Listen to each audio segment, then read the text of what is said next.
तो 370 भ्रष्ट पटवारियों की सूची लीक हो गई थी और ये सूची जारी भी हो गई थी। मगर अब सरकार ने जो एक बात कही थी कि अब पटवारियों के बाद उन तहसीलदारों का नंबर है जो कि भ्रष्टाचार कर रहे हैं। लिहाजा अब सूत्रों के हवाले से बड़ी जानकारी आई है। यह बड़ी खबर आपको बता दें, जहां सूत्रों के हवाले से जानकारी है कि अब सैनी सरकार ने 37 भ्रष्ट तहसीलदारों की लिस्ट भी तैयार कर ली है।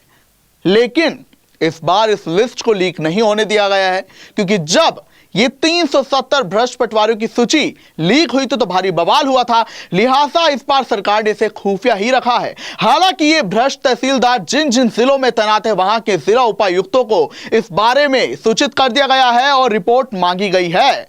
तो ऐसे में एक्शन जो है भ्रष्टाचार के खिलाफ लगातार सैनी सरकार कर रही है। और जो बात मंत्री विपुल गोयल ने कही थी कि वो तहसीलदार जो कि भ्रष्टाचार कर रहे हैं उनका भी नंबर आएगा, तो ऐसे में अब उन 47 भ्रष्ट तहसीलदारों की सूची भी तैयार हो गई है। वो वजह आपको बता देते हैं जिनको लेकर इन पर जांच बैठाई गई थी। तो देखिए, खुफिया विभाग ने जो इनपुट तैयार किया है और जो जानकारी सैनी सरकार को दिया है वो हम आपको बता दें। सूत्रों की वजह से जानकारी है कि सरकार को यह शक है कि इन लोगों ने नियम 7 का उल्लंघन कर गलत तरीके से रजिस्ट्रियां की है।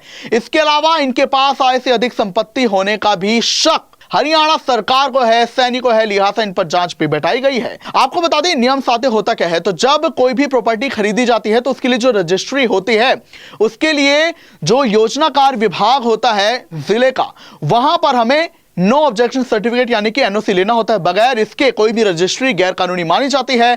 तो सरकार को इनपुट मिला है कि इन भ्रष्ट तहसीलदारों ने पैसे लेकर, रिश्वत लेकर, बिना एनओसी के गैर कानूनी तरीके से रजिस्ट्रियां कर दी हैं। लिहाजा इन पर जांच भी बैठाई गई है।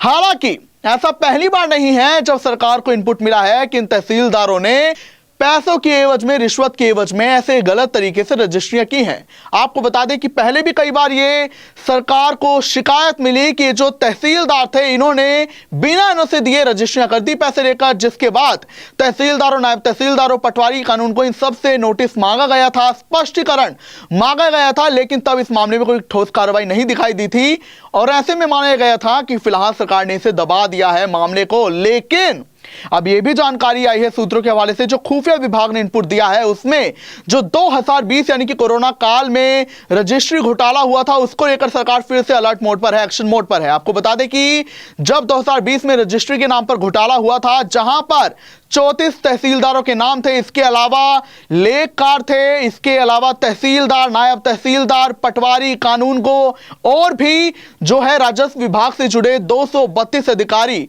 उसको लेकर यह आरोप था कि इन लोगों ने रजिस्ट्री में घोटाला किया है, जहां इन्होंने भू माफियाओं और रियल एस्टेट एजेंटों को फायदा पहुंचाने के लिए रिकॉर्ड्स में हेरफेर किया है और रजिस्ट्री घोटाला किया है। तब इसके लिए स्पेशल इन्वेस्टिगेशन कमेटी बनाई गई थी। हालांकि अब जो है इस मामले की अब तार जुड़े हैं कि अब ये जो भ्रष्ट तहसीलदार थे, जिनकी लिस्ट 47 भ्रष्ट तहसीलदारों की लिस्ट जारी हुई है पर इसे सीक्रेट रखा गया है, तो ऐसे में अब जो है कड़ा एक्शन करने की तैयारी में नायब सैनी सरकार है। और अब ये रजिस्ट्री घोटाला जो कि 2020 में हुआ था, उसके भी तार जो हैं इस मामले से जुड़ते हुए दिखाई दे रहे हैं, जिस पर अब जांच बैठाई जाएगी। आपको बता दें कि इसके पहले 370 भ्रष्ट पटवारियों की जब सूची वायरल हुई थी तो जमकर हंगामा हुआ था। पटवारियों ने इसके खिलाफ प्रदर्शन भी किया। तो उन्होंने कहा था हम भ्रष्ट पटवारियों का साथ नहीं दे रहे, लेकिन दिक्कत यह है कि 5% के चक्कर में 95% को बदनाम करना गलत है। साथ ही उन्होंने यह भी कहा था कि अगर कोर्ट उन्हें दोषी करार दे तो जाहिर तौर पर आप उनका नाम जारी करें, मगर सिर्फ खुफिया विभाग की शिकायत के अनुसार उन्होंने जो जानकारी दी है, रिपोर्ट गलत भी हो सकती है, आंकड़ा गलत भी हो सकता है। आपने सूची जो है सार्वजनिक कर दी, जिसके बाद सैनी ने इस मामले के, इस लीकेज के आदेश दिए थे कि आखिर कैसे लिस्ट जो है लीक हो गई। हालांकि अब यह देखना होगा कि अब और क्या कुछ, और जाहिर तौर पर पहले पटवारियों का नंबर था, अब तहसीलदारों का नंबर है, तो क्या अब किसी और का नंबर, किसी और विभाग में नंबर लग सकते हैं? जांच के देखा जाएगा। अब किसी भी प्रकार के दर्द से क्यों होना परेशान, जब ऑर्थो चार्ज कैप्सूल हो आपके पास।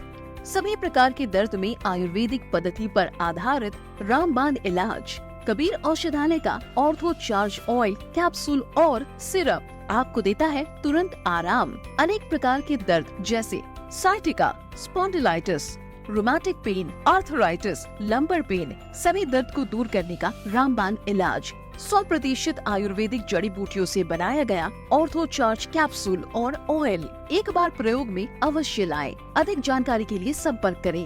एड्रेस: कबीर औषधालय, सेक्टर 14, सोनीपत, दिल्ली, NCR।